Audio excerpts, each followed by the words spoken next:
Vamos ver a conexão. Já estamos ao vivo. O Carlinhos aqui já nos avisou. Vamos dar bom dia. Vamos começar dando bom dia para o Carlinhos. Vamos começar então. Pois é, bom dia. Carlos Alberto Matos, nosso espectador número 1 aqui da live. Não só fiel, como pontual. Pontual, exatamente. Bom dia, Júlia também, a Júlia Penha nos assistindo. A Júlia também não perde uma, né? Fabrício Duque também aqui presente entre nós. Daqui a pouquinho a Maria Augusta vai entrar, ela estava aqui, caiu. Hoje é uma live internacional também, né? Maria Augusta Ramos falando direto da Holanda. Então, antes de mais nada, antes dela entrar também, vou dar bom dia para os meus amigos aqui. Primeiro, Eduardo Scorel, que hoje está com uma belíssima camisa. Preciso destacar esse evento importante da nossa live hoje. Camisa comprada em Mauá há muitos e muitos anos. É uma camisa meio... É a minha faceta hippie, que não é muito conhecida. Pois é, então, surpreendente, né, Juca? O que você achou aí? Bom dia para você também. A camisa do Juca dispensa comentários, né? A do Juca é fora de série. Pois é, rapaz, parece que a gente combinou e não foi, né? E não foi combinado, né? Até parece que foi. E aqui é um tecido angolano. Esse tecido que a gente mandou fazer, eu trouxe o tecido e mandei fazer. Uma costureira fez aqui essa camisa para mim, mas já é velhinha também, já deve ter uns quase 10 anos aí. O Carlos Alberto disse que a sua camisa é fogosa, hein? O Carlos, você não viu o bracelete do Juca? Mostra aí o bracelete pro Carlinhos ver. Aqui o bracelete já é lá dos índios do Acre. Olha que beleza. Gente, Maria Augusta Ramos aqui já está. Vamos ver se agora vai. Pronto, olha só. Maria já entrou ao vivo. É que nem o Faustão aqui, ó. Quem sabe faz ao vivo. Com a gente é desse jeito. 2 minutes. Oh, God. Tudo bem? Tudo bom? Como é que você tá? Tudo bom, Scorel? Tá boa, querida. Tudo bem. Não, porque ontem, hoje de manhã eu saí, eu atrasei, porque eu fui comprar um cabo. Cabo? É um cabo da internet, porque ontem eu fiz uma live e em determinado momento a coisa caiu e ficou muito difícil. E às vezes quando passa o bonde aqui na frente, o Wi-Fi dá uma... É verdade. Aí perde a conexão, né? A conexão e aí tem que começar tudo outra vez. Enfim, deu um trabalho danado. Aí eu comprei o cabo, aí estava instalando o cabo direto, 5 metros para... Vamos ver. Mas você sabe que eu vou fazer isso. Um amigo meu, o Hélio Gonçalves, deve estar nos assistindo. Ele me deu essa dica de não usar o Wi-Fi para fazer a transmissão, ligar direto o cabo. Hoje eu ia testar, mas o meu cabo não chega. Eu vou precisar comprar um cabo grande também para ligar aqui. Mas, enfim. A Maria Augusta falou do bonde, porque ela está direto da Holanda, de Amsterdã. Eu estou morrendo de frio aqui em São Paulo. Como é que está aí na Holanda também? Está frio, está calor? Aqui, não. Aqui não está frio, não. Aqui hoje está chovendo, mas está uns 20 graus, 22 graus. Não, tem feito uns dias bonitos. Hoje está chovendo, mas tem... Você está me ouvindo bem? Está tudo perfeito? Tudo bem? Perfeito. Então, vamos lá, gente. Antes de mais nada, quem estiver nos assistindo no YouTube depois dessa live, evidentemente que não precisa deste recado, mas quem estiver nos assistindo aqui no Facebook, corra lá para o YouTube, se inscreva no nosso canal 13 em Cena. A gente, assim que terminar essa live, a gente já vai subir a nossa conversa com a Maria Augusta Ramos lá no YouTube. Então, a gente já tem ali todos os nossos encontros aqui ao vivo no Facebook. Já são 10. O de hoje é o 11º. Né? Então, curta lá, se inscreva no nosso canal, que é o mais importante. Ativem lá o sininho para receberem as notificações. Em breve, a gente ainda não sabe quando, nós migraremos para o YouTube. E o que traz, né, a Maria para conversar com a gente talvez, imagina, um fato inédito na vida dela, né? Que ela está lançando um filme. Aliás, ela não está lançando um filme nos cinemas, né? Então, a proposta dessa live é Filmes Sem Cinemas, parte 2. A gente fez a parte 1 com a Maia Darim, parte 2 agora com a Maria Augusta Ramos, porque ambas estão na mesma situação. A Maria vai lançar um filme amanhã, a gente vai falar bastante sobre ele ainda hoje. Então, eu queria que, nesse primeiro momento, você falasse um pouco conosco de como que você está se sentindo como cineasta com essa experiência inédita na vida né? Todos nós com muitas experiências inéditas, mas como que é lançar um filme sem ter o cinema fisicamente ali para exibir a tua obra? Estranho, né? Enfim, porque nada como a experiência de exibir um filme no cinema, com o público, ouvindo e sentindo as reações do público durante o filme. Eu tenho momentos assim inesquecíveis de filmes, dos meus filmes anteriores, que, por exemplo, Justiça, quando eu exibi o Justiça pela primeira vez no Rio de Janeiro, num Odeon. Na época existia o Odeon, né? Lotado, as pessoas sentadas assim no chão, ou o processo também, quando enfim, vários momentos do processo, de exibições incríveis, assim, incríveis, e de ouvir o público interagir com o filme. Bom, é diferente, mas que bom que, né, que as pessoas vão assistir, né? Que bom que a gente tem essa possibilidade de também debater virtualmente, né? Apesar da gente estar vivendo essa distopia maluca, e não me refiro também só ao vírus, não, me refiro a tudo que a gente está vivendo aí no Brasil, onde o cinema está sendo absolutamente, né? As possibilidades de se produzir cinema, de se fazer cinema, estão sendo destruídas. Então, me refiro a isso também, a essa preocupação né, de que o cinema brasileiro continue sendo produzido e sendo fomentado, enfim. Mas aí é outra questão que a gente já está... Então, está sendo... enfim, estou bastante ansiosa para ouvir os comentários, e que vão acontecer todos virtualmente, mas tudo bem, faz parte. Sim. Então, para quem ainda não sabe, eu vou mostrar aqui aliás, eu adorei esse cartaz, eu queria até que você falasse um pouco da artista que fez, mas está aqui o seu mais recente filme, Não Toque Meu Companheiro. Esse é um cartaz em que já foi colocado aqui, né, as plataformas que vão exibir a partir de amanhã. Então, quem estiver assistindo ao vivo na terça, né, a partir de amanhã, quem assistir esse vídeo depois, né, a partir do dia 15 de julho, então as pessoas vão poder assistir no Filme, no Lock, no Now, no Oi Play e também no Vivo Play.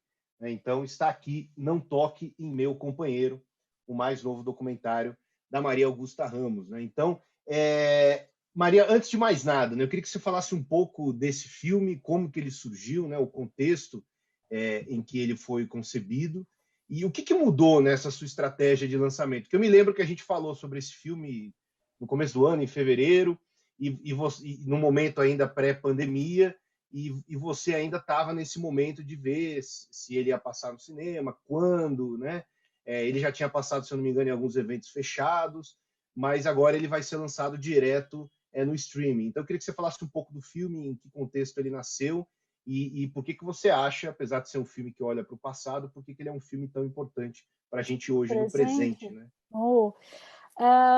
Então, como é que ele surgiu? Esse filme ele surgiu, na verdade, de um convite que me foi feito pela FENAI, Federação de Funcionários da Caixa Econômica, que me convidou para pensar um filme, me perguntou se eu gostaria de fazer um filme sobre uma história que aconteceu na época do Collor, em 1991, onde, depois de uma greve da categoria dos bancários, na época os sindicatos bancários eram muito fortes, né? Os sindicatos eram muito fortes, depois de uma greve da Caixa Econômica, o governo Collor demitiu 110 funcionários aleatoriamente, ilegalmente, e esses funcionários, então, entraram na justiça para reaver, para serem readmitidos, mas, é claro, a gente sabe, né, que a justiça é algo demorado, e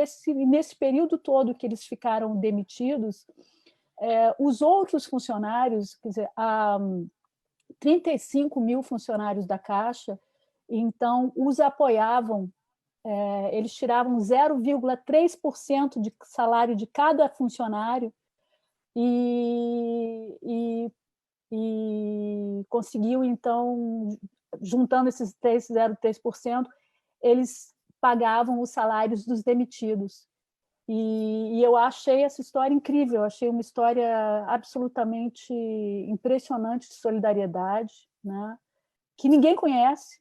Eu não conhecia, muitos dos funcionários atuais, né, da Caixa não sabem, não conhecem, e principalmente de contar essa história no momento de completa individualização, né, do cidadão, onde a gente está vivendo, principalmente no mundo do trabalho, uma diminuição da solidariedade, né? A gente vive um momento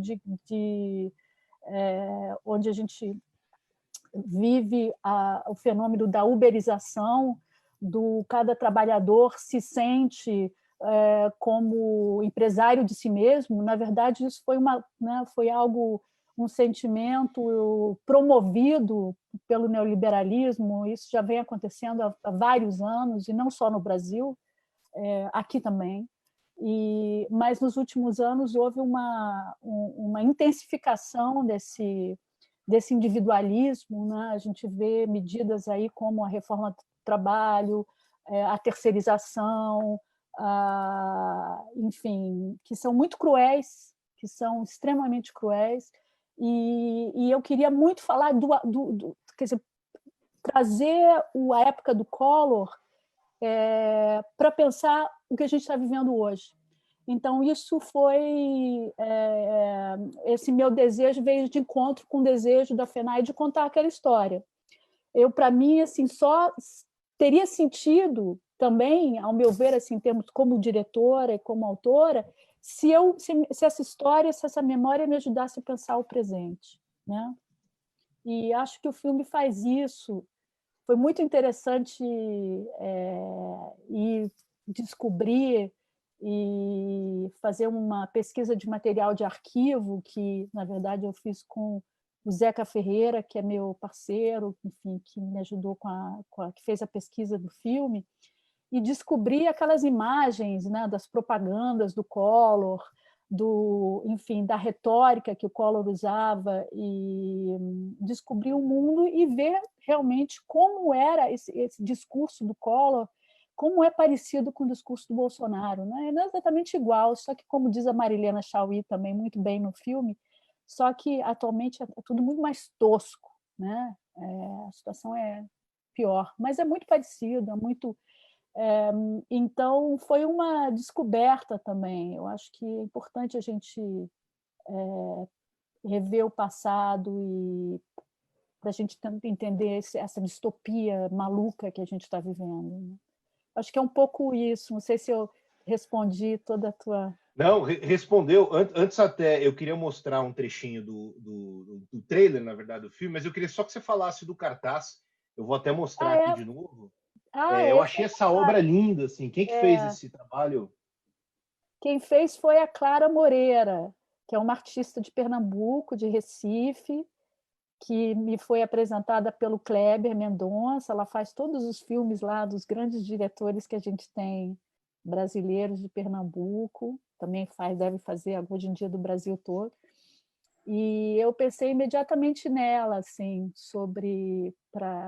foi o meu primeiro cartaz, que é um cartaz desenhado, que tem um desenho. Eu sempre usei fotos, mas eu fiquei muito feliz, sim. Acho que ela fez um trabalho lindo. É bacana. E a gente até tá vendo dois aí no fundo, né? O cartaz do Processo. Pois é. Eu tava... E tem a caixinha do DVD do Juízo, se eu não me engano, né? Cadê o do Juízo? Aí embaixo. Não. Isso aqui é um flyer do Juízo. É um flyer do Juízo, é. Com a... Né, Escorel? Escorel participou bem desse filme. Esse aqui é a foto da menina que não quer voltar para casa. Sim. Aquela emblemática. Vocês estão interessante, vendo? Né? Não, e é interessante, né, o uso da ilustração para divulgar, né, o documentário. Eu vou mostrar agora, então, o trailer porque eu não vou mostrar nenhum trecho do filme, porque as pessoas vão ter que assistir ele a partir de amanhã. Né? Então, dessa vez, a gente vai mostrar o trailer. E antes de eu mostrar o trailer, o Carlinhos postou a resenha dele do seu documentário, Não Toque Meu Companheiro, está aqui nos comentários do Facebook. Eu não vi tá? ainda. E depois eu vou colocar o link lá no YouTube. Quem estiver assistindo no YouTube a entrevista vai conseguir ver aqui. Chama Caixa de Ressonância, o título da resenha dele. Depois mesmo? você lê, então. Tomara. Então vamos lá, eu vou soltar. Deixa eu ver se agora eu solto com áudio. Eu tenho esse problema mental na minha pessoa, que às vezes eu esqueço de soltar o áudio, eu faço alguma coisa errada aqui. Mas vamos ver. Acho que agora eu vou conseguir o trailer para vocês de Não Toque Meu Companheiro.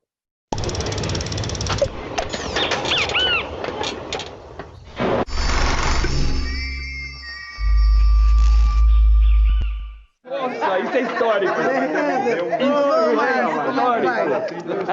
Você tá bonito como sempre. Esse é o Encontro Nacional dos Demitidos. Eu amei essa foto, eu não lembrava. Se eu tivesse a menor noção que eu ia ficar um ano desempregada, eu acho que eu tinha pirado. Porque nós estávamos sem emprego. Então a gente teve que ser combativo. 110 caras foram demitidos de um mesmo banco e a categoria a nível nacional sustentou esses caras durante um ano.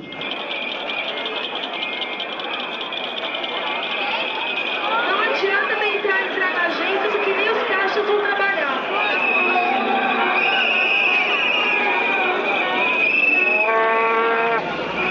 O funcionário público que participar de atos lesivos ao fisco será demitido e será preso. O Collor veio, vou acabar com os marajás, mas os marajás eram nós, funcionários públicos, culpados por tudo que acontece de desgraça nesse país. A gente está num momento da Caixa hoje que não tem tempo para se perguntar se seu colega está bem, se ele está passando por algum problema. E aí fica individualista. Mas será que vai dar tempo da gente poder se unir e fazer reverter? Ou vai ser um susto que aí já era? Ninguém larga a mão de ninguém.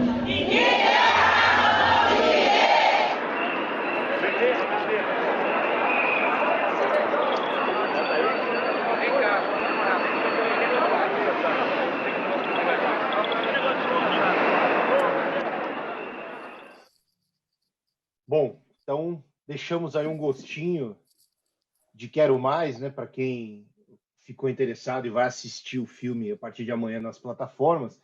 E eu queria só que você falasse, Maria, rapidinho, antes de passar a palavra para o Juca e para o Escorel, eu achei, e o trailer usa isso muito bem, né, esse diálogo do presente e do passado, e justamente no momento em que as pessoas, né, dão as mãos e ninguém solta a mão de ninguém, que muita gente deve achar que é algo recente, que é algo pós-Bolsonaro, né? Mas, na verdade, já é uma expressão que foi utilizada em alguns momentos no passado. E você busca essa imagem. Então, como é que foi esse trabalho justamente de você encontrar, de você pesquisar esse material de arquivo? Porque quando eu vi o filme, uma coisa que me chamou a atenção, e olha que eu acho que existem muitas diferenças entre o Collor e o Bolsonaro, mas eu fiquei assustado como realmente o discurso dos dois, pelo menos o discurso do Collor que está no seu filme, ele é muito semelhante com esse discurso neoliberal de Paulo Guedes, de Bolsonaro,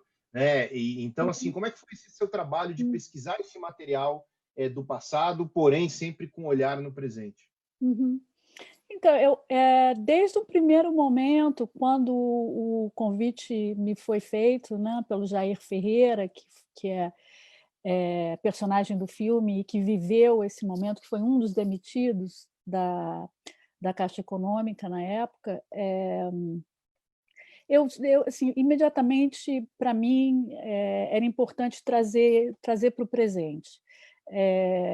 E eu também não sabia, eu também não tinha noção de que era tão parecido, sabe? Eu também fui descobrindo à medida que a gente foi pesquisando esse material de arquivo, principalmente o Sindicato dos Bancários tinha muita coisa, a TVT, enfim, a ONU, no caso do Bolsonaro, mas É incrível como isso... E é importante que essa memória, que as pessoas guardem, né, e organizem e cuidem dessa memória. Então, eu também, como você, eu fui descobrindo, e não só a questão da política econômica, né, mas as propagandas, né, como ele, na verdade, se vendeu ao público, né, como ele se tornou presidente, toda a retórica da campanha eleitoral, né, que a Marilena Chaui faz isso muito bem, né, no filme enfim, em várias palestras que ela dá, como que ele se tornou esse ícone da defesa da família, do conservadorismo, da questão do ataque ao servidor público como os marajás, do discurso contra a corrupção, anticorrupção. Então, isso tudo foi punitivista, um discurso punitivista, como isso tudo foi exatamente usado pelo Bolsonaro. Enfim, foi uma descoberta interessante também. Eu acho que é importante a gente ver esse material, porque com o distanciamento que a gente tem hoje em dia, né, porque 30 anos se passaram, você vê aquele material de propaganda, aqueles arquivos de propaganda, e você vê o ridículo daquilo tudo, né? Você vê aonde esse discurso, como esse discurso é vazio e aonde esse discurso nos levou como sociedade. Quer dizer, é um discurso que deu completamente errado, né? Deu em confisco do dinheiro das pessoas, né? Eu ainda, na época, eu acho que eu nem estava no Brasil mais, mas, né, meus pais sofreram, quantas pessoas sofreram, quantas pessoas se suicidaram, não é? Diante o Brasil ficou em pedaços, quer dizer, o Brasil foi... A economia brasileira foi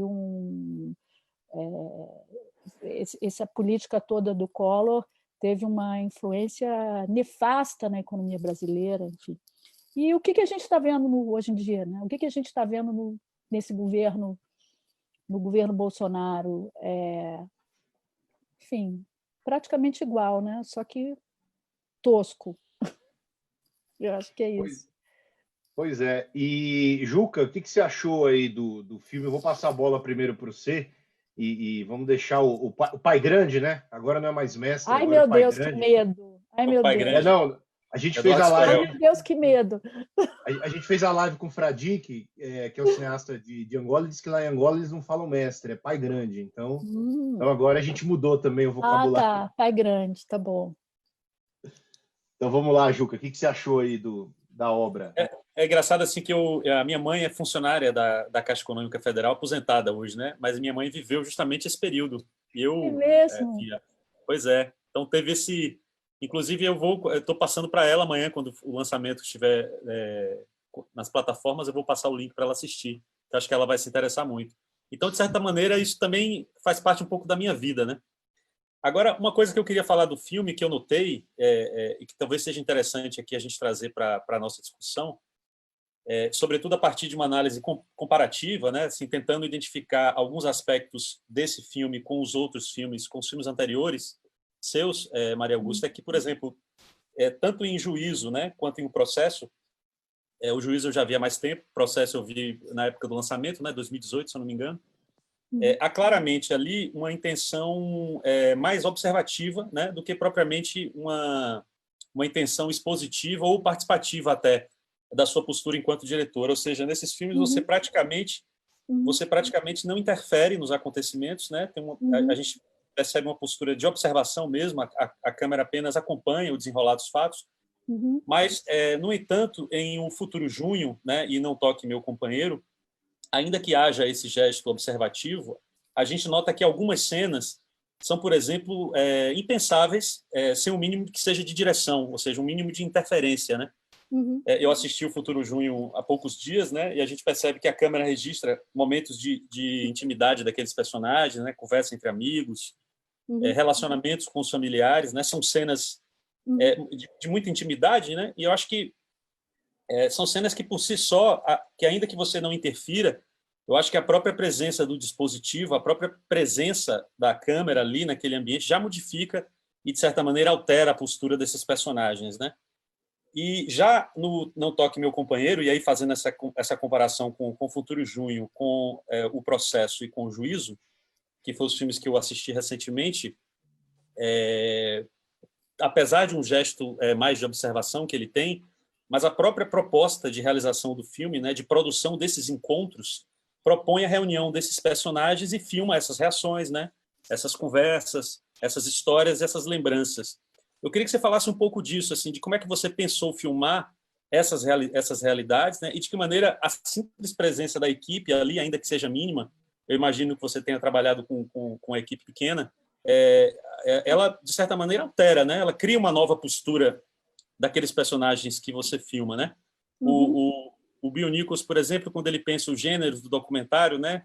E ao analisar essa câmera que se quer discreta, que não quer ser vista, né? Como ocorre em um processo, ele chama justamente isso de modo observativo, né? Você acha que é possível falar em modo observativo nesse filme Não Toque Meu Companheiro? Nossa, é uma longa história isso aqui. Interessante falar disso, né? É claro que veja bem, o Não Toque no Meu Companheiro, ele não é um filme... ele não é um filme onde eu acompanho um processo, né? Como justiça como o processo como, de uma certa maneira, o juízo também né? E mesmo todos os filmes, o Daisy, ou mesmo Futuro Junho, quer dizer, existe eu acompanho os personagens, né, no dia a dia deles, no cotidiano deles, durante um determinado período, que no caso do Futuro Junho, 2 semanas antes da Copa, em 2014. Ele é um filme que se propõe a contar uma história, né? Contar um fato e, ao mesmo tempo, fazer esse fato repercutir no presente. Não é? Então, ele não é estritamente observacional, digamos assim, mas ele não é estritamente observacional porque, por exemplo, existe o depoimento do Beluso, não é? Nesse caso, não tanto porque aqueles reencontros são reencontros promovidos. Eu não acho assim que é por essa razão. Eu acho que a questão da observação, é claro, quando você se observa personagens, seres humanos, dentro do seu environment, né? Do seu contexto social, da sua família, né? Interagindo com o outro, seja ele o pai, mãe, família, enfim, com quem você trabalha, no mundo, né? E que essas relações, essas interações, então, revelam quem nós somos, revelam uma cultura, revelam uma sociedade. É esse meu interesse, né? Quando eu estou fazendo filme observacional, ou seja, na medida em que eu observo uma audiência no Tribunal de Justiça do Rio de Janeiro, uma audiência criminal, aquela interação, aquele diálogo, ou falta de diálogo, ou falta de comunicação entre o juiz, a defensora, o juiz e o réu, revelam a sociedade brasileira, né? Revelam a desigualdade, revelam o racismo, revelam o preconceito, revelam a instituição e como aquilo nos define, enfim, como o caso do Não Toque não é esse, mas não me incomoda, assim, eu não acho que pela simples razão de promover esse encontro, ele, de alguma maneira, ele deixa de ser autêntico, né? E foi interessante que você trouxe, por exemplo, o Futuro Junho, não é? É claro que tem alguns momentos que eu promovo coisas, ou que eu vou filmar certas coisas que eu sei que acontecem, mas em todos os meus filmes existe isso. Talvez em uns menos, outros mais, no processo certamente muito menos, porque enfim, a realidade meio que, né, ela não precisava ser promovida, nem ser, né, ela acontecia o tempo todo ali na nossa frente. Ou mesmo Justiça, Mas, por exemplo, tem momentos no Justiça que eu, enfim, quis filmar os personagens na casa deles. Então, enfim, isso envolve um desejo e uma organização, né? Essas coisas, às vezes, não acontecem sozinhas. O cinema Mas isso não me incomoda. Eu acho, na verdade, a gente vai no ponto exato que você está trazendo e que... eu já ouvi isso de várias pessoas, enfim. Você coloca a câmera, você começa a filmar alguém numa situação e as pessoas se transformam, as pessoas mudam, as pessoas deixam de ser, você afeta. Eu acho isso um enorme papo furado, né? Eu não acredito nisso.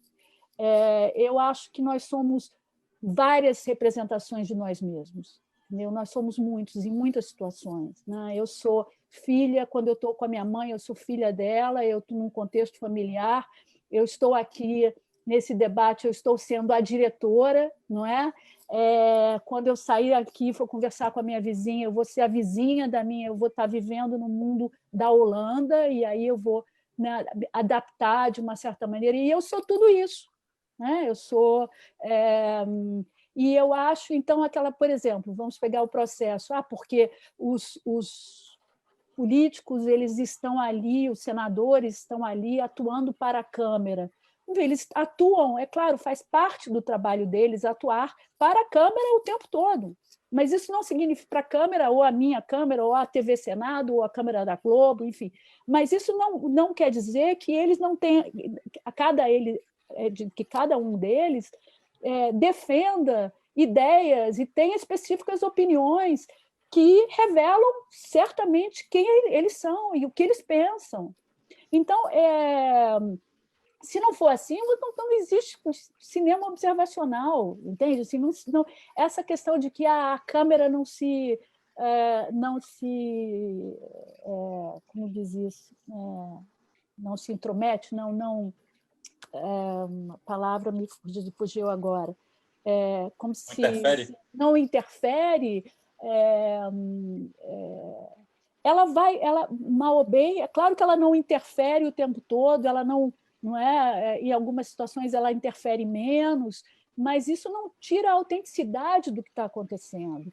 E no caso do não toque, ela não tira a autenticidade daqueles relatos, dessas histórias que aquelas pessoas viveram, entende? E o que eu acho que sim é uma característica minha, e que eu acho que em todos os meus filmes me interessa isso, é justamente revelar as contradições, os dilemas. Então, colocar um funcionário da Caixa que foi demitido, que viveu todo aquele momento de solidariedade, junto com um jovem que pensa que a gente tem que privatizar porque o lucro é da Caixa e o lucro é do Estado, por exemplo. E colocar esses dois entende? Fazê-los e documentar essa interação, né? Porque é isso que a gente está vivendo, a gente vive um conflito de ideias na sociedade brasileira, não é? Isso, a gente não pode esquecer disso. Então, talvez no toque, se você for pensar o que caracteriza, né, um cinema da Maria Augusta Ramos, né? Eu diria isso.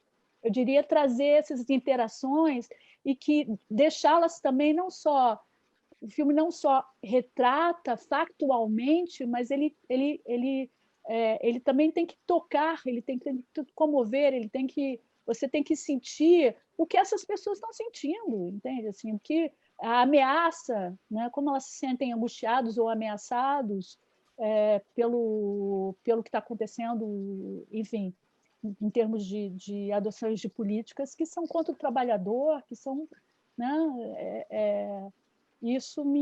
Mas, enfim, essa questão da câmera, enfim, muda as pessoas, eu não compartilho. Se eu compartilhasse, eu não fazia o tipo de cinema que eu faço. Não sei se eu te respondi. Perfeito. Agora é com o Escorel, então. Escorel vai ser bonzinho hoje, né, Escorel?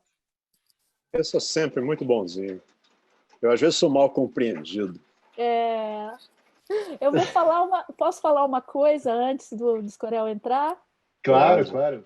Você sabe, Piero, que quando eu fiz o juízo, que foi um experimento, né? O juízo foi verdadeiramente um experimento, porque a ideia de usar, de trabalhar com jovens de comunidades carentes,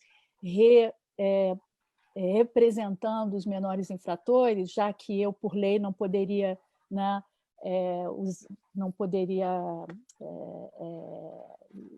mostrar os rostos enfim, dos menores. Isso foi um experimento e eu não sabia se ia dar certo ou não, né? Eu tinha muito medo de que fosse ficar muito fake, que a coisa não fosse. E o Escorel foi a primeira pessoa que a gente chamou, eu e a Joana Collier, que era editora, para assistir o filme. Assistir um corte, que nem era corte completamente, foi um primeiro pseudo-corte. E eu morrendo de medo dele falar, não vai funcionar, isso não vai funcionar. E ele terminou, vocês estão reclamando do quê? Né?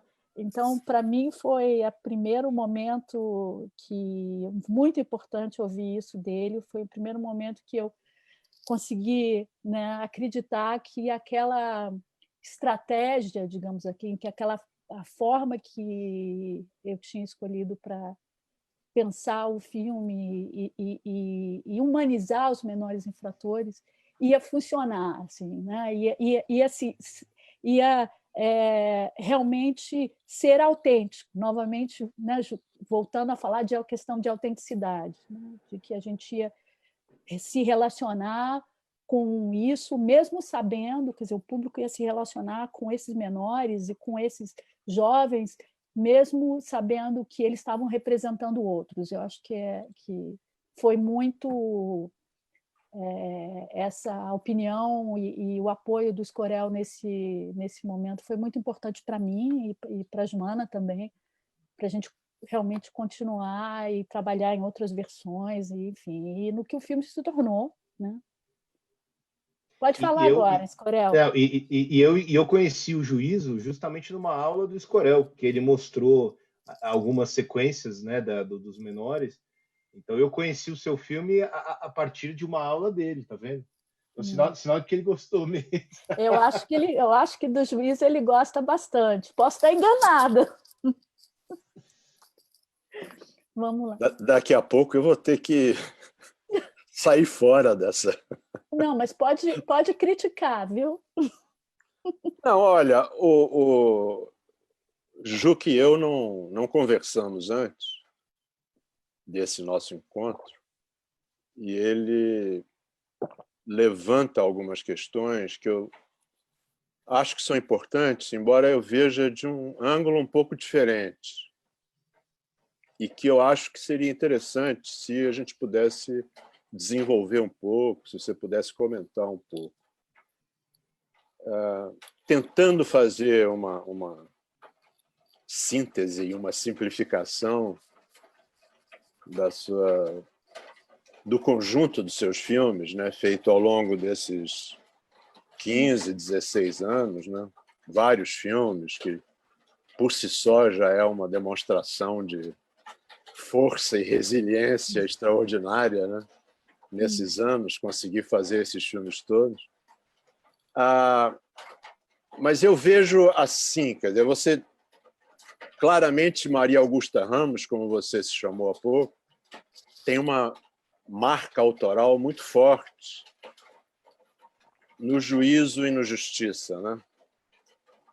São filmes irmãos, de certa maneira, né? E o Processo, anos depois,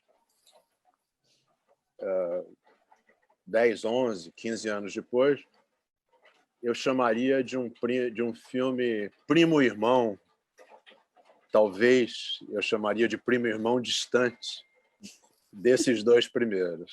E queria explicar por quê. Quer dizer, é claro que, em poucas palavras, os filmes são muito mais do que eu posso dizer aqui, mas eu acho que há pelo menos dois traços que são cruciais assim, na sua marca autoral, na sua identidade autoral, no Juízo e no Justiça, que são o fato de você, na verdade, propiciar as situações para a gravação, mas elas serem coladas na realidade. Quer dizer, essa ambiguidade é, ao mesmo tempo, um pouco inquietante e muito interessante, porque eu acho que o espectador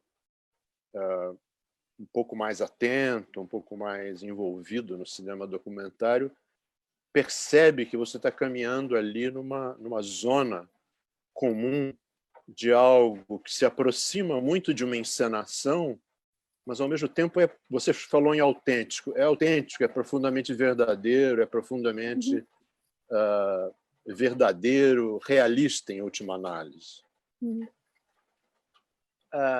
Por que eu chamo o processo de um filme um primo distante assim?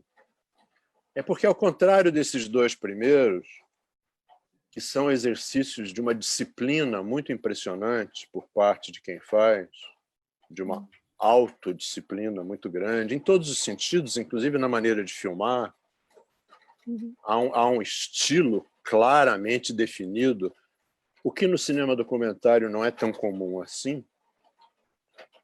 O filme Primo Irmão, no processo, é um filme, sim, que eu acho que é um filme essencialmente de observação, uma vez que o que está acontecendo é inteiramente distante e fora do controle de quem está observando. Isso, eu acho que quebra aquela fraternidade do juízo e do justiça. Então, o filme tem o elemento comum de que é um processo, digamos assim, é algo circunscrito, delimitado, tem um começo, um desenvolvimento, uma conclusão, mas ele tem essa diferença genética, se a gente puder chamar assim, com os dois primeiros. Concordo com você. E chama muito minha atenção, e depois, olhando aqui a lista de seus filmes, eu não vi nunca o seu filme Brasília, Um Dia em Fevereiro, mas feito em 96, mas me chamou muita atenção esse Um Dia em Fevereiro, porque é outra indicação dessa tendência, se eu puder chamar assim, ou desse traço do seu cinema, de delimitar o tempo e o espaço dos filmes. Não é um dia. Pode não ser um dia, pode ser 6 meses no processo, mas é ali um recorte muito definido. Bom, e chamou-me muito, já tinha chamado minha atenção, já no Morro dos Prazeres tinha chamado minha atenção, mas de maneira mais acentuada no Futuro Junho, que eu revi agora, e no Não Toque em Meu Companheiro, a falta de parentesco, a meu ver, com os filmes irmãos e o filme do Primo Distante. Quer dizer, embora os dois filmes tenham, naturalmente, elementos que vêm dessa marca autoral de origem, mas, se eu puder chamar assim, são filmes ecléticos, no sentido de que lançam mão de recursos narrativos muito diferentes, material de arquivo. Você mencionou a Marilena Chauí, a palestra dela, que eu fiquei na dúvida se ela fez para ser filmado ou não, achei que poderia ser, mas quando entrou o Beluso, entrevistado, acho que é uma coisa assim, bastante inusitada nesse campo, eu fiquei me perguntando, quer dizer, de novo, você de certa maneira já falou, mas eu acho que seria interessante para quem ou já conhecer ou puder vir a ver o conjunto de seus filmes, entender esse percurso. Esse percurso não é que mudar seja um problema, eu acho que...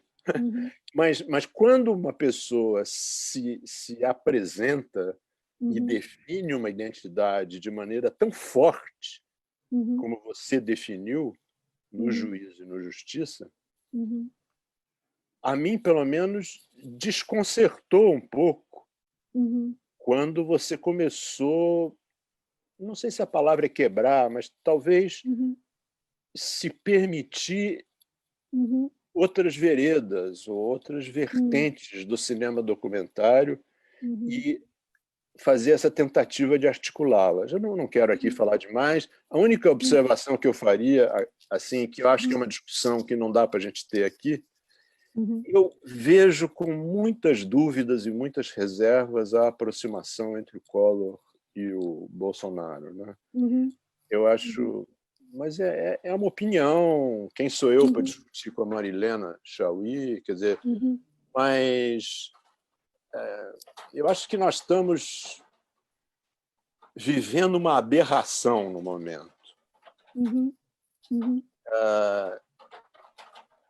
E o Collor, eu acho que foi uma surpresa, é diferente, quer dizer, porque essa aberração é uma aberração, na verdade, conhecida há 30 anos, com a qual o sistema político e o país foi conivente durante 30 anos, foi omisso durante 30 anos, e, de repente, 50 e tantos milhões de pessoas embarcaram numa aberração. O Collor teve um elemento meio de surpresa, meio de novidade. Essa aberração atual, na verdade, não é uma novidade. Então, e por essas razões e outras, quer dizer, eu acho que, enfim, eu não sei se nos ajuda muito, em resumo, acho que é isso, não sei se nos ajuda muito hoje fazer essa aproximação, mas isso é uma outra discussão, quer dizer, porque a questão que eu acho que seria talvez interessante se a gente conseguisse ir um pouco além nessa redefinição, se você quiser, da sua marca autoral. E que agora se amplia, e você vai para a Amazônia, e você grava de drone. Digamos assim, para não deixar de fazer uma crítica mais contundente, eu faço essa. Eu jamais esperava um plano de drone num filme de Maria Augusta Ramos. Bom, vamos lá. Eu só não entendi uma questão. Você acha que no Futuro Junho também não? Que o Futuro Junho também é eclético? E o Morro dos Prazeres também é eclético? Tanto quanto o Não Toque? Não. O Morro dos Prazeres menos, mas já... Como você amplia um pouco o leque espacial, embora seja uma comunidade, né, mas eu senti como menos circunscrito. Eu não revi o filme agora, estou falando de memória nesse caso. Sim, né? Mas no caso do Futuro Junho... No Futuro Junho me surpreende muito a utilização de material de arquivo, me surpreende muito certas situações como o jantar do casal, por exemplo. Algumas coisas que me desconcertam um pouco, assim, entende? E que, de alguma maneira, como os outros filmes têm uma unidade de estilo muito grande, o Juízo, e esses, eu acho que não tem propriamente uma unidade de estilo, que não é necessariamente um problema, mas eu acho que o espectador pode ficar um pouco desorientado no Futuro Junho e no Não Toque, Meu Companheiro, com dificuldade de se situar, aquela coisa de todo filme, de certa maneira, tem que criar um código comum com o espectador, né? Senão o espectador fica perdido. Né? Isso no Juízo e no Justiça, depois de, acho que 3 minutos de filme, o código está criado. Se o espectador... E nesses, eu acho que ele fica meio... Talvez fique um pouco desorientado. Enfim, desculpe, eu falei demais. Você está com a palavra. Eu? Aqui está caindo um toró horrível, por isso que eu levantei. Caiu uma tempestade aqui de chuva e... Ah, é? E a água faz muito barulho aqui no meu ar-condicionado, na tampa do ar-condicionado. Então, deixa eu ver, assim, eu acho que tem um... Eu discordo dessa... Eu acho que eu não concordo com você em relação ao Morro dos Prazeres e ao Futuro Junho, nem ao Processo. Eu acho que são filmes, sim,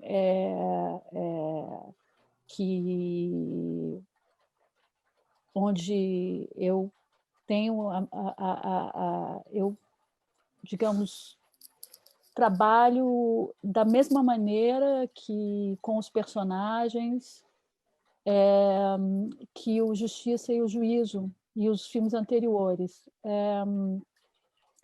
Mas é claro que cada filme assim, e com uma certa rigidez também, né? Eu sou muito radical, talvez, na maneira como eu filmo e como eu edito. Agora, é claro que são situações diferentes, né? O Justiça é um filme que se passa dentro de um tribunal de justiça, né? De audiências, de um presídio, da mesma maneira o Juízo. O Morro dos Prazeres se passa numa comunidade, né? O Futuro Junho se passa na cidade de São Paulo.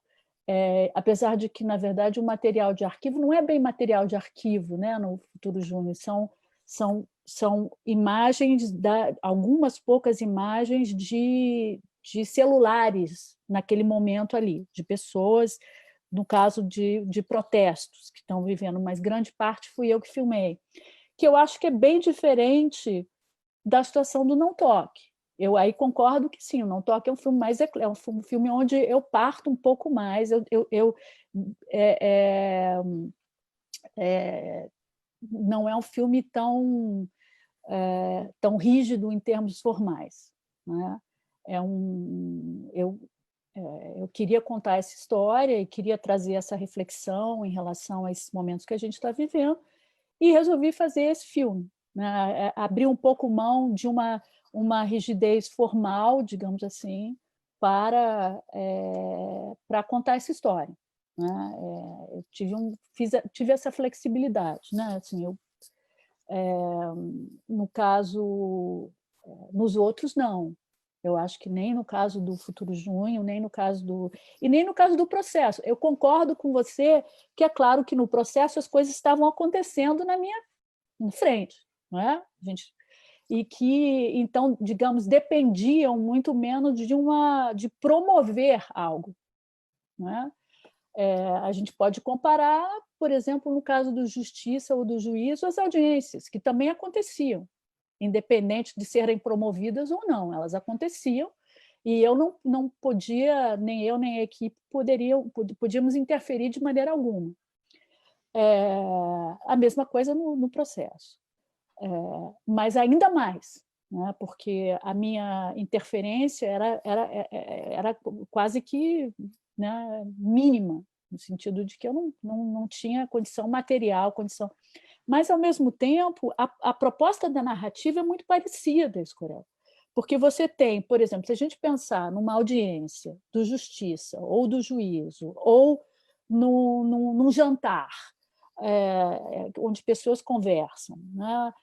Ou uma comissão ou do processo, são situações em que eu vou filmar que o tempo real vai ser 1 hora, 1 hora e meia, 2 horas, né? No caso de uma audiência do Justiça, 45 minutos, no caso do Juízo, 15, no caso das comissões, 5, 6, 8 horas, né? E que, ao mesmo tempo, eu tenho que ser capaz de filmar de maneira que depois nós vamos conseguir, eu e a minha editora, a Karen, vamos conseguir editar isso e dar início, meio e fim e contar e retratar essa audiência que aconteceu em 45 minutos em 5 minutos. E que ou seja, revelando o que é essencial, o que é fundamental nessa interação, nessa audiência, ou, né, no caso da comissão, ou no que a gente quer tratar. Então, a proposta cinematográfica é a mesma. Assim, é como filmar isso, como ter listening shots, que eu chamo de listening shots, para poder editar, de uma maneira que eu vou captar com a melhor imagem, com o melhor som, e que a gente vai conseguir chegar numa edição, num momento de edição, e construir um filme que, finalmente, a intenção é conseguir, enfim, revelar, e nem retratar, revelar um pouco desse processo que o país inteiro viveu, não é?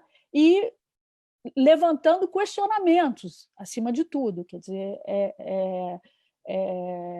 questionando essa narrativa que era a narrativa da grande mídia, enfim, que ela tinha cometido crime de responsabilidade, etc., etc., etc. Isso sem falar numa questão, né, de objetividade ou não objetividade que não existe, né? Então, digamos, a proposta do meu cinema documental, em todos os filmes, nesses filmes que você acha eclético, ela foi exatamente a mesma, assim, realmente a mesma, né? Mas as situações, sim, se modificaram, porque no Senado eu saía correndo, né, eu e a equipe, para conseguir dar conta de um evento, e aí, de repente, tinha que sair correndo para dar conta de outro evento. Então, as coisas meio que tomavam... eu era engalfada, sabe? Assim, eu era... e em muitos momentos do processo, eu tive que assim, parar e pensar, não, espera aí, eu estou agindo como jornalista. Eu não sou jornalista, eu sou documentarista. Então, eu não vou ficar tentando, né, dar conta de todos os eventos, de todas as coisas que acontecem, porque eu não estou aqui para isso. Mas era difícil, naquela correria, naquela tensão, né? O mundo a cada momento podia estourar, a cada hora alguma coisa acontecia que revertia, né, todo o processo, e que, enfim, e que o filme também não deu conta de tudo que aconteceu, não tinha como dar conta, né? Então, nesse sentido, eu acho, eu concordo que no caso do Não Toque, sim, eu fui muito mais flexível nesse sentido, né? Eu fui muito mais... É um filme que que eu quis fazer, que é mais... que é um filme menos formal, né? Ele não é um filme onde o formal é tão... tão... salta aos olhos, talvez. Mas também não me incomoda. É como se essa história e a maneira de contar essa história que não tinha como ser outra, né? Na medida em que eu não tenho como acompanhar esse processo já aconteceu, ele aconteceu no passado. E é isso, não sei muito... Maria, se você me permite, eu vou aproveitar essa comparação, né, do processo com Não Toque Meu Companheiro, que são seus dois últimos filmes, e você falou algo interessante, que é a questão do espaço, né, da sua dificuldade, no caso do processo, em dar conta ali daquele espaço físico, que é gigantesco, e dar conta aí de tantos personagens envolvidos naquela situação. E eu dei uma garimpada aqui na internet, e eu encontrei umas fotografias de bastidores do Não Toque Meu Companheiro, que eu acho que revelam um pouco até do que você falou. Ai, não quero nem ver. Tá. Não, são fotografias que é interessante a gente ver que essa coisa do espaço físico que você falou, né? Se no caso do processo você estava imersa ali num espaço muito grande, aqui nesse caso é o contrário, né? Então a gente vê o grupo de pessoas ali reunidas, o microfone, a câmera, né? Você ali, junto, esse rapaz com a câmera, o diretor de fotografia? É um deles, E essas outras duas pessoas, quem que são aqui? Essa aqui é assistente de câmera. a moça é assistente de câmera e o que está na frente dela é o Zeca Ferreira, que é o pesquisador, que me ajudou com os arquivos, que me ajudou a pesquisar o filme, e diretor de produção. Ele é diretor de produção também. Entendi. E vocês só tinham 2 câmeras ou não? Tinha mais câmera que não aparecia aqui nessa foto? Porque aqui são 2 câmeras, né? Não, só tínhamos 2. Que interessante. E eu acho que essas fotos ajudam. Olha lá. Mas deixa eu te falar uma coisa, assim, eu acho que hoje em dia eu tenho, nesse caso do Não Toque, eu usei 2 câmeras nessas conversas, né? Porque a gente vai se acostumando, hoje em dia as câmeras são tão pequenas, enfim, e você talvez seja um pouco mais fácil, porque aí a gente tem mais possibilidades depois na edição, né? Não é tão complicado na edição. Mas eu, na verdade, gosto muito de filmar com uma câmera só, porque eu acho que você tem que estar ali o tempo todo fazendo escolhas. E grande parte, por exemplo, eu vou te dizer o que grande parte dos meus filmes foi feito com uma câmera só, né? Exceto, por exemplo, a audiência, que a audiência realmente é uma situação que a gente não pode se mover de maneira alguma, então as audiências foram feitas com 2 câmeras. Praticamente o processo, as 2 câmeras foram utilizadas, no caso, no plenário, porque também não tinha como não ter, né? Assim, pela situação, pela física, né? Mas, em grande parte, nós filmamos as comissões com uma câmera só, inclusive porque não existia, era tão difícil filmar ali, vocês não fazem ideia da dificuldade, porque era uma quantidade enorme de jornalistas, os jornalistas, a imprensa ficava sempre no final, lá no fundo da comissão. Nós tínhamos um pequeno espaço à esquerda, dependendo da sala, à esquerda ou à direita, onde os jornalistas e os cinegrafistas podiam entrar e sair, eles tinham que não podiam ficar o tempo todo, revezar, eles tinham que se revezar. Então, a gente... era uma luta, era uma luta para conseguir filmar os senadores de perfil, não é? A gente, nas comissões, a gente não podia usar tripé.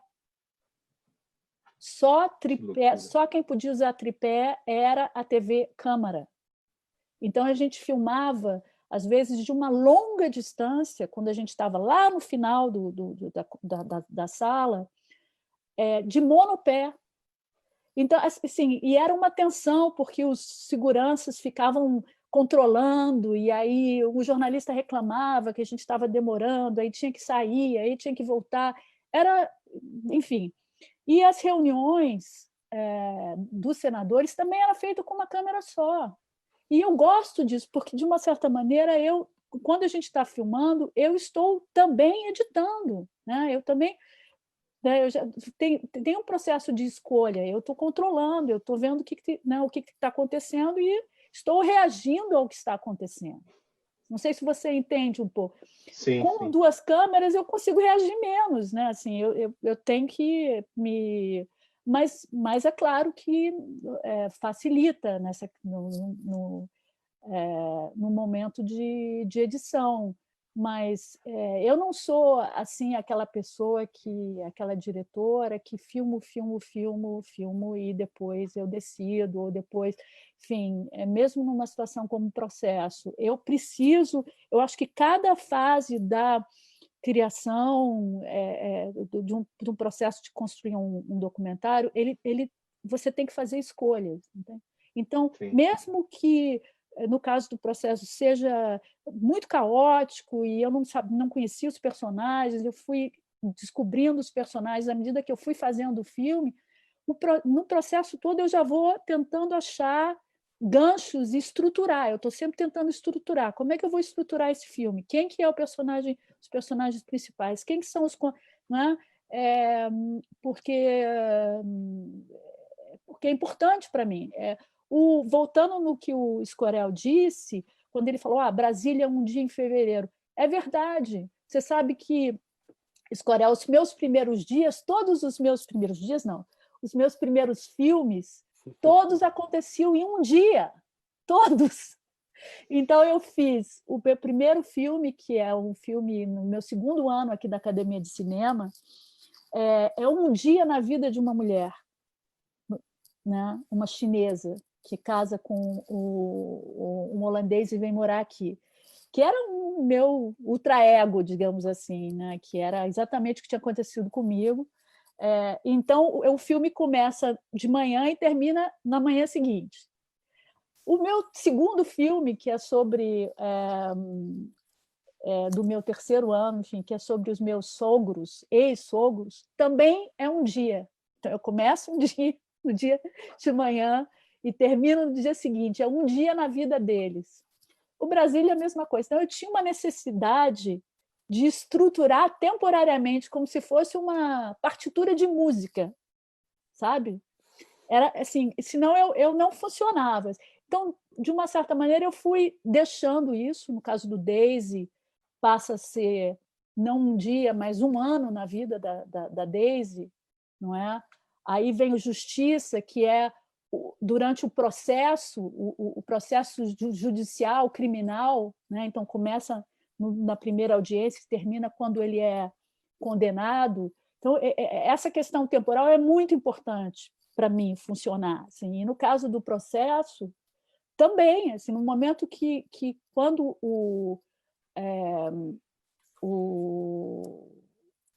depois daquele circo de horrores, que foi aquela me ajudem aí, que foi o dia que os deputados, então, votaram a favor de, né, abrir o processo. De abrir o processo. Até ali eu não sabia muito que filme, para mim, eu estava meio documentando aquele momento, né, crítico e que precisava ser documentado. No momento que aquilo passa e que um processo jurídico-político se inicia, ali, imediatamente, eu tenho que fazer uma escolha. E a minha escolha foi: eu vou fazer um filme sobre esse processo jurídico-político em Brasília, nesse espaço. Então, isso me ajuda a estruturar e a continuar. Senão, se eu não tiver essa estrutura, ela pode até que mudar aos poucos, ela pode mudar um pouquinho, mas sem essa estrutura eu não funciono. Assim. Você entende? Então, essa questão temporal foi muito bem sacado, porque me ajuda, a estrutura me ajuda a pensar as cenas e pensar o filme, pensar os personagens, né?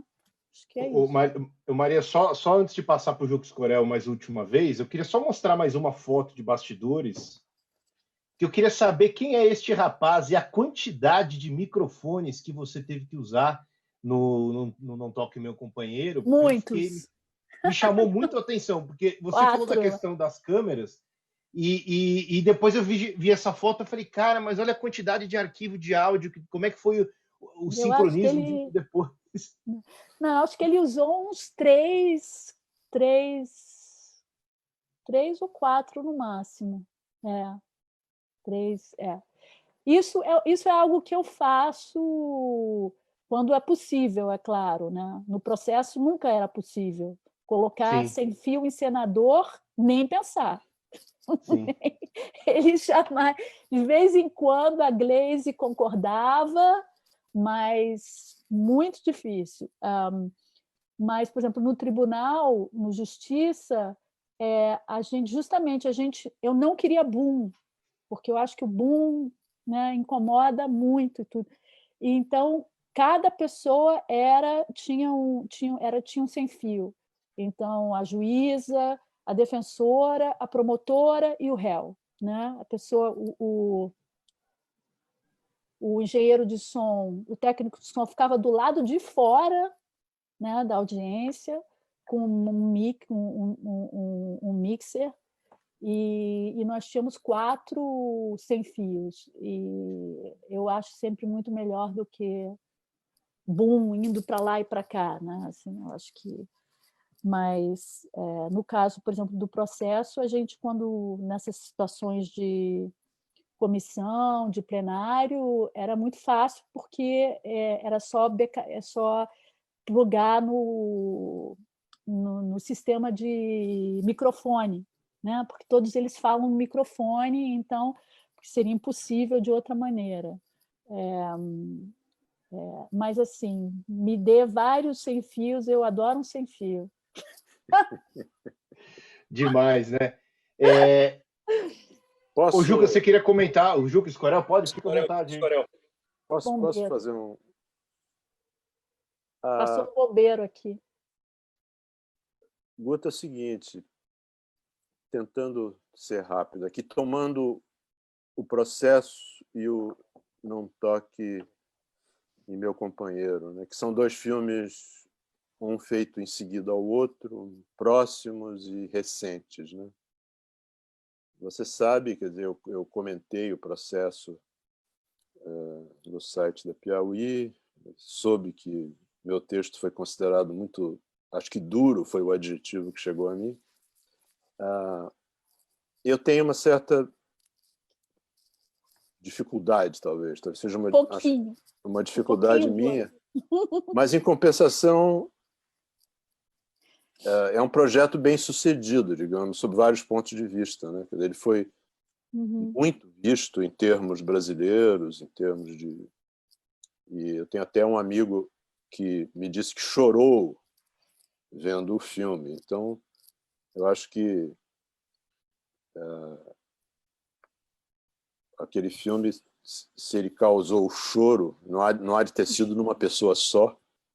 De certa maneira, talvez ele tenha cumprido parte da sua função. Mas a observação que eu faço é o seguinte, quer dizer, o direito que você se deu em Não Toque em Meu Companheiro, que é perfeitamente legítimo, quer dizer, de modificar, se você quiser, o seu estilo, de tentar outras coisas, de fazer um filme diferente, de fazer o filme a partir do tema e do assunto e não impor uma forma préviamente definida, de maneira tão rígida. Bom, isso não aconteceu no processo. Para mim, esse é um dos problemas do processo. Eu me lembro até que acho que nós trocamos uma mensagem que eu te perguntei e você me disse que tinha decidido se restringir ao espaço do Congresso. Sim. Você me perguntou do Lula, por que eu não tinha falado. E aí eu acho que esse é um dos problemas, para mim, do filme, uma das dificuldades que eu tenho no filme, porque acho que o filme tem um personagem principal, oculto, se vocês quiserem, que é o Lula. E tem uma outra personagem, que, a meu ver, é secundária, que é a ex-presidente Dilma Rousseff, entende? Então, a Dilma Rousseff eu acho totalmente dispensável no filme, porque a partir do momento que o Eduardo Cunha autorizou o processo do impeachment, tudo que aconteceu depois, na verdade, era um teatro, era um jogo de cartas marcadas, quer dizer, na verdade, estava decidido ali. Quer dizer, foram 6 ou mais, acho que 8 meses de agonia, mas estava decidido ali, se não me engano, em dezembro, foi quando ele autorizou o processo, né, do ano anterior. E eu acho que, por um lado, esse aspecto de encenação não fica claro para o espectador. Quer dizer, eu acho que faltou ao filme acentuar o fato de que aquilo era um grande teatro. E, por outro lado, acho que o protagonista daquela história, que, a meu ver, é o Lula, faz falta no filme. Então, era só isso em relação ao que você disse que eu queria. E você citou vários filmes seus aí que eu fiquei com muita vontade de ver. Inclusive esses feitos na academia aí. Sei. e outros que eu não vi, inclusive esse, Brasília. E esse foi o primeiro longa. Eu tentei ver o Unexpected, né? Sei. Mas não consegui uma cópia para ver aqui. Eu tentei aqui e ali, mas não encontrei. Se tiver um link desses filmes, se você puder mandar, eu quero ver. Tá bom? Aliás, eu vou aproveitar já que você falou da filmografia da Maria Augusta, Escorel, antes do Juca falar, porque eu sei que o Juca quer também fazer uma intervençãozinha. Eu só queria comentar rapidamente que deixa eu abrir aqui para não me confundir. Eu vou até compartilhar a tela. Calma aqui, que aqui é difícil. Aqui tem hora, quando tem muita coisa aqui, eu me embanando todo aqui. Eu queria compartilhar com vocês, a Maria Augusta Ramos ela vai participar de um seminário. Eu compartilhei a tela aqui com vocês. Compartilhei a tela, certo? Acho que não, pera lá. Deixa eu compartilhar a tela de novo. Compartilhou sim, estava bem. Estava certo? Estava, Tá na tela. Maria Augusta Ramos vai participar do Na Real Virtual, que é um seminário online sobre documentário brasileiro contemporâneo. E quem tiver interesse, quem tiver curiosidade, é só entrar aqui na página do Facebook, facebook.com/Na Real Virtual. Vocês tiram todas as dúvidas, né? E a Maria Augusta Ramos vai abrir o seminário, né? No próximo dia 20 de julho. Quem estiver assistindo essa nossa entrevista antes do dia 20, ótimo. Quem estiver assistindo depois do dia 20, porque vai ficar lá no YouTube, vai perder. Mas dia 20 de julho, às 19 horas, a Maria Augusta vai abrir esse seminário, que conta aí com vários cineastas, né? Entre eles não, vou falar todos os 12, vai. O Belisário França, Carl Guimarães, Carlos Nader, Emílio Domingos, Gabriel Mascaro, João Moreira Salles, Joel Pizzini, Marcelo Gomes, Maria Augusta Ramos, claro, Petra Costa, Rodrigo Siqueira e o grande Walter Carvalho.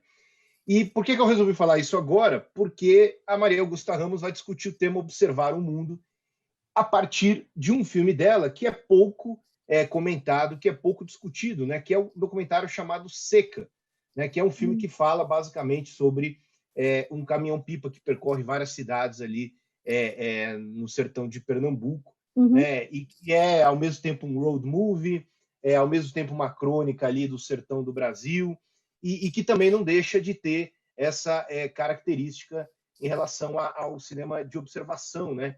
Então, eu queria que você falasse um pouquinho, claro, não entre em detalhes, porque detalhes vai ser lá no seminário, mas também, imagino eu, que é uma experiência inédita, porque você vai participar, né? Então, além de você lançar um filme virtualmente, você também vai participar de um seminário virtualmente, né? Como que vai ser isso para você? Eu adoro ouvir o que as pessoas têm para falar, né? Assim, mesmo que sejam críticas, viu, Escorel? Mesmo que sejam... Não, é verdade. Aliás, falando do Seca, o Escorel veio ver o Seca também na edição, na mesa de edição. Sim, porque me ajudam a pensar o meu trabalho, que tipo de cinema eu quero fazer, que tipo de cinema eu faço, por que eu faço dessa maneira, como eu faço, qual é enfim,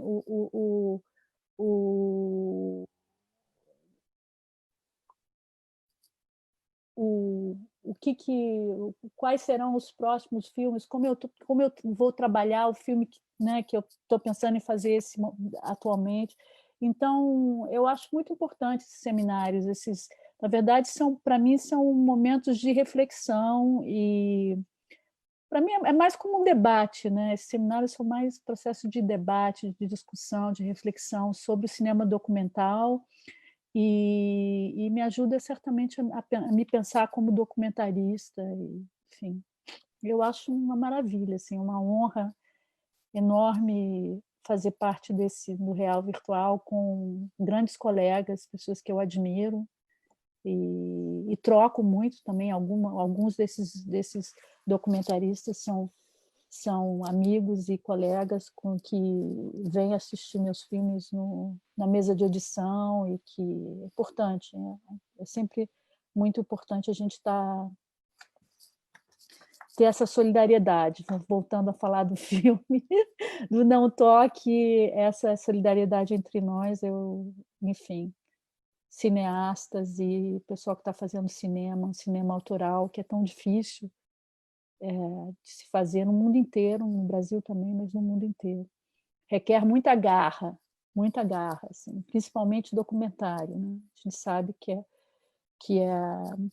difícil, não é?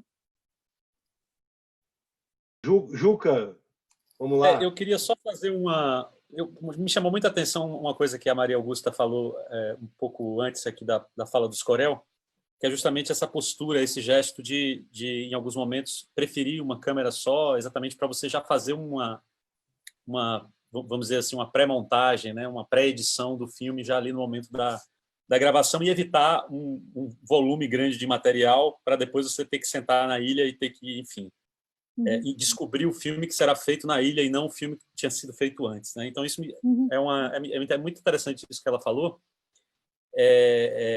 porque isso me remete àquilo que o Scorel falou da associação do Bolsonaro com o Collor, né? Eu queria saber dela se essa associação já existia antes ou se foi uma coisa que surgiu ali no processo do filme. E o Não Toque Meu Companheiro também traz um outro aspecto, e aqui é uma outra provocação também, se ela puder responder, que é justamente essa postura de trazer um acontecimento do passado, quer dizer, um acontecimento dos anos 90, a partir de um esforço do presente.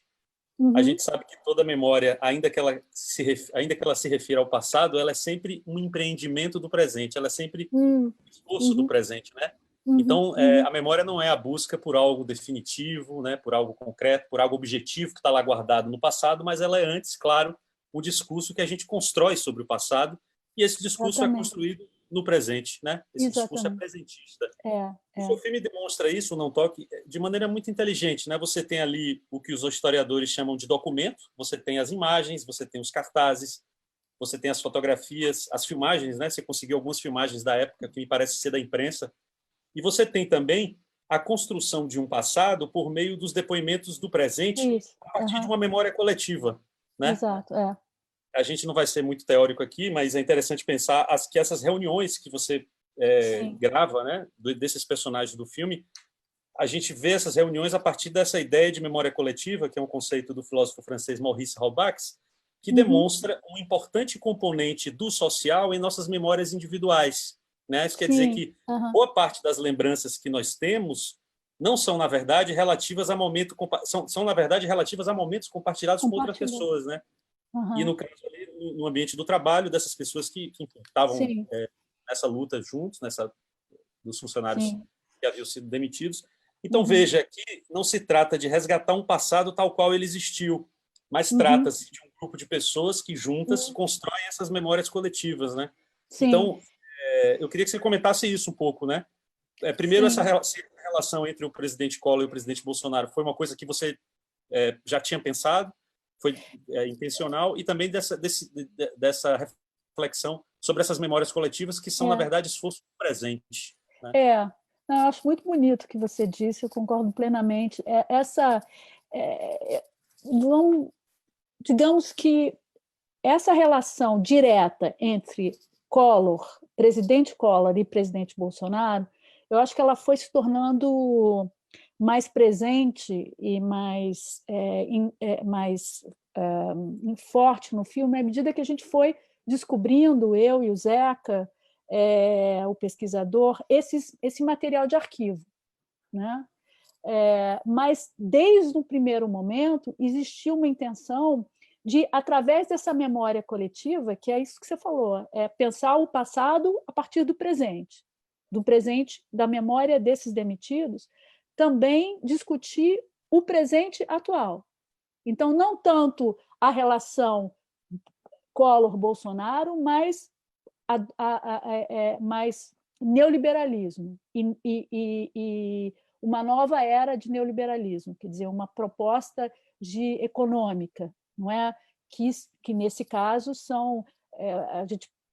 certamente existem diferenças entre o Collor e o Bolsonaro, mas em termos de medidas econômicas, elas são extremamente parecidas, e eu queria muito trazer para a discussão, trazer no filme a discussão das mudanças no mundo do trabalho, e, nesse sentido, ouvir ouvir dos demitidos e dos novos também sobre a situação atual, sobre as reformas trabalhistas, sobre sobre tudo isso que a gente está vivendo agora, sobre a privatização da Caixa, enfim, tudo isso, nesse sentido, traçar esse paralelo nesses dois programas econômicos, digamos assim, ela foi intencional desde o início. Tá? Eu concordo um pouco quando o Collor falou, mas o Collor não, desculpa, o ex-Corel falou que existe certamente uma diferença, né? O Collor a gente mal conhecia, enfim, o Bolsonaro... Sim, mas o discurso que foi feito para se eleger, não é? O Bolsonaro é muito parecido. Né? Apesar de que o Bolsonaro tinha sido deputado durante 28 anos e tinha toda essa história, todo esse quem ele era, foi absolutamente aspergida, né? Ela, assim, houve a gente está falando de fake news, enfim, o país inteiro viveu, o Bolsonaro foi construído como um ícone da família, da anticorrupção, enfim, exatamente como o Collor foi. Então, por mais que exista, sim, uma diferença muito grande, mas o discurso foi o mesmo. E só assim, terminando a questão do discurso, nos meus filmes, o discurso é muito importante. Né? Quando a gente fala de interação, quando eu falo do que me interessa é documentar a vida enquanto ela acontece, ou seja, as pessoas, como elas se interagem, como elas se comunicam. Isso acontece, sim, pelo meio do discurso. O discurso, né, falado, mas o discurso também do corpo, e não só no caso do processo, como o discurso da juíza, o discurso do réu, o discurso desses funcionários. Isso é através do discurso que, enfim, que eu acho que os filmes revelam muito dessa sociedade em que a gente vive. Meus filmes são muito sobre gente falando, né? Tem muita gente sempre, apesar das pausas, dos silêncios, existe muito uma troca, né? Um diálogo ou o não diálogo, mas o discurso é fundamental assim para mim. Não sei se eu te respondo um pouco seu comentário, Juca. Tá ótimo. A gente já está chegando aqui 1h30 de live. Eu falei para Maria que a gente tem uma utopia de cumprir 60 minutos, que a gente nunca cumpriu em 11 encontros ao vivo que a gente fez. Mas eu queria, então, aproveitar para encerrar, e eu vou colocar uma pergunta da Maria Júlia Andrade, que eu achei interessantíssima, que a Maria Júlia pergunta que ela gostaria de saber de você, Maria Augusta, se a música... se a sua relação com a música te levou a esse esmero formal nos seus filmes, né? Eu não sei se todo mundo aqui sabe, mas Maria Augusta Ramos é musicista formada, graduada, né? Então eu queria aproveitar essa pergunta dela para a gente já fazer, né, as nossas considerações finais aqui, senão a gente vai perder o almoço aqui no Brasil. Acho que aí na Holanda você já almoçou, né? Então você vai perder o jantar. Aqui já são 5h30 da tarde. Pois é. Bom, é verdade. Eu acho que é pela questão formal, sim. Pela questão daquilo que eu volto a falar, a questão da necessidade de uma estrutura temporal, de pensar o filme dentro de um filme que se desenvolve no tempo. E por isso, o início da minha carreira, os filmes tinham uma estrutura de um dia, porque isso me ajudava muito também a pensar e formalmente e construir formalmente os filmes. Agora, por outro lado, eu não sei quantos filmes meus você já viu, eu, na verdade, não uso música, né, nos meus filmes. Aliás, Escorel, mais uma coisa que eu usei no Não Toque, né? Se bem que foi no último segundinho. Nem me fale, nem me fale. Eu dei um pulo na cadeira aqui. Pois é, você deu, pois é. Imaginei que você daria. Pois é, eu usei quase com um requiem do bar, sim. Pois é, mas você vai me permitir essa...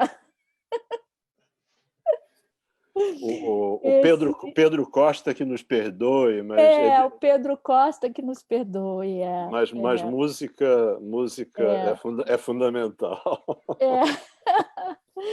E então eu não uso música nos meus filmes, assim, uso porque para mim o som é 50% da realidade, né, de um que eu quero retratar, e se eu tiro se eu tiro o som e uso música, para mim estou distorcendo a realidade, então eu não faço isso, assim, eu especificamente nos meus filmes não, por mais que eu, enfim, tenha uma experiência, né, sou musicóloga, mas de vez em quando não, nesse caso, finalmente, vai ver, porque eu estou ficando mais idosa, viu, Escorel? Vai ver por isso. Aí eu estou perdendo a rigidez, eu estou ficando menos radical, estou precisando voltar ao radicalismo, né? Eu vou pensar nisso que você falou, eu vou pensar. Tá bom, o próximo filme. Então, Juca, Eduardo, vocês agora, considerações finais aqui em prol do nosso almoço. Prol do nosso almoço. Duas palavras, uma sem querer insistir demais, mas o nosso atual, como eu chamo, ocupante de um gabinete no 3º andar do Palácio do Planalto é um falso neoliberal, né? Ele não tem nada de neoliberal, né? Quer dizer, faz parte do oportunismo dele se passar por neoliberal e chamar o Paulo Guedes para ser o seu ministro. Vamos ver quanto tempo ele aguenta e quanto tempo ele dura lá, né?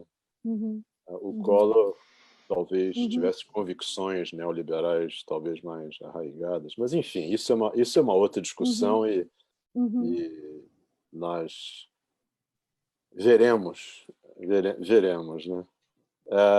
Tinha uma outra coisa, mas eu acho que a gente talvez não tenha tempo, que eu tinha pensado em te perguntar, que era a questão dos filmes, do documentário ter uma característica de chegar ao público com um certo atraso, né? Quer dizer, principalmente filmes assim como o Processo, ligado a um evento marcante na vida do país, e chega, não sei, 2 anos depois, acho que 2 anos depois, né?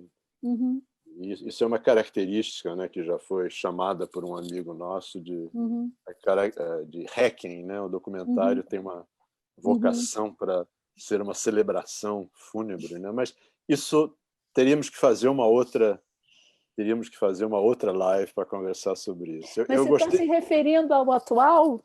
Atual não, ao Não Toque? Não. Não. Eu estou pensando especificamente no Processo, né?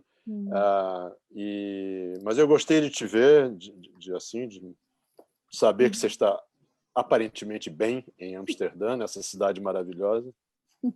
E foi um prazer encontrar você, ainda que virtualmente, e poder conversar com vocês 3 hoje. Obrigada. Eu queria agradecer também que, mais uma vez, aqui ao mestre, nosso pai grande, Eduardo Escorel, pelas aulas de todas as terças-feiras, e agradecer... Eu não posso dizer o que eu tenho vontade na live quando vocês fazem essa brincadeira comigo, mas eu tenho vontade de dizer algo assim muito de soltar um palavrão, mas um dia eu soltarei esse palavrão. Mas mestre pode, não? Não é? Tá vendo que a Maria Augusta concorda com a gente. Mas mestre pode. Não. Então tá bom. Eu não aceito esse apodo. Tá bom. O monstro sagrado tá vetado também. Também tá. Puxa. Tá. Não, monstro sagrado. Porque o monstro, eu pego mais pelo monstro do que pelo sagrado. Então, o monstro eu acho simpático. É isso, convidar todo mundo para assistir o filme da Maria Augusta Ramos amanhã, né? A estreia nas plataformas. Acho que é bom dizer quais são as plataformas, Piero. Eu vou repetir, eu já tinha falado várias, aqui. Né? São várias, mas repetindo aqui: NetNow, Oi Play, Vivo Play, Filme e Lock. São essas 5 plataformas que o filme vai ficar disponível. É um sistema igual às antigas videolocadoras, né? A gente aluga, acho que tem a possibilidade de comprar, quem quiser. Quem não quiser comprar, aluga. O filme acho que fica disponível 48 horas e você precisa assistir. E a gente está fazendo quer dizer, o Canal Brasil e nós, produtores, fazemos um preço bem promocional, que acho que é importante que, né? Eu queria terminar também, eu queria agradecer, não consegui agradecer ainda, foi o convite, é uma honra, um prazer estar aqui debatendo do cinema documental, o cinema, né? E também adorei te ver, viu, Escorel? Faz tempo que a gente não fala de cinema. Enfim, obrigada. Obrigada. Imagina, eu que agradeço, então, a sua disposição, Maria. Eu sei que você está aí justamente nessa divulgação aí do filme, concedendo várias entrevistas, comprando cabos para o seu computador. E lembrando mais uma vez... Funcionou perfeitamente, né? Pois é, então. Não, mas eu vou adotar a sua estratégia. Eu preciso comprar um aqui para mim. O Carlinhos colocou mais uma vez o link aqui, direto para o seminário, na Real Virtual, quem quiser participar. Isso, e eu queria só fazer 2 menções, uma menção honrosa à EMA, que bicou Jair Bolsonaro ontem. Queria fazer aqui uma menção honrosa a ela. Eu não sei se vocês viram essa cena. Quem não viu, eu recomendo que recorram aí ao YouTube. Vi. Pois é, fotografias. Ele foi mordido por uma ema. Ele tentou alimentar a ema não só recusou o alimento vindo na mão dele, como ainda deu uma bicada, que foi uma cena assim, acho que é o melhor momento do desgoverno dele. Que pena que não tinha uma... Os animais são sábios, não? Pois é, a revolução dos bichos já está começando aqui no Brasil, né? Se os seres humanos não fazem, os bichos vão fazer antes de nós. E uma outra só, a Maria sabe disso, mas o Escorel comentou de um amigo que chorou. Eu assisti o processo no cinema com a minha esposa. E a gente ficou até o último crédito, assim, estarrecidos, os dois chorando em transe ali, porque realmente, quando a gente fez essa percepção de que o filme ali era tapando o bueiro, assim, sabe? Aquele filme foi uma constatação de toda essa farsa, né, que foi orquestrada em relação ao impeachment da Dilma Rousseff. Então, eu fui uma das pessoas que choraram copiosamente assistindo esse filme. Chorei muito, né? E eu acho que o fato até do filme ter esse distanciamento formal, de ser um filme de observação, no meu caso, ele reforçou ainda mais o absurdo da situação, né? Porque acho que se tivesse uma trilha ali, na minha opinião, iria diminuir o impacto bastante, né? Então, Maria Augusta Ramos, muito obrigado mais uma vez. Juca Badaró, Eduardo Escorel, obrigado a todos. O vídeo logo já está no YouTube, quem estiver assistindo ao vivo aqui no Face, tá bom? E semana que vem a gente volta. É surpresa o tema da semana que vem, não revelaremos. Um grande prazer. Obrigado, Juca. Obrigado, Escorel. Obrigado você, obrigado, Maria. Piero. E já descobri muito a Ana longa Paula. Vida para vocês. Pois é, e a Ana Paula já colocou aqui nos comentários a hashtag, Emas Unidas contra Bolsonaro. já estão subindo até a hashtag no Twitter. Pessoal, obrigadão. Valeu. Beijos e abraços para todos. Obrigada a todos.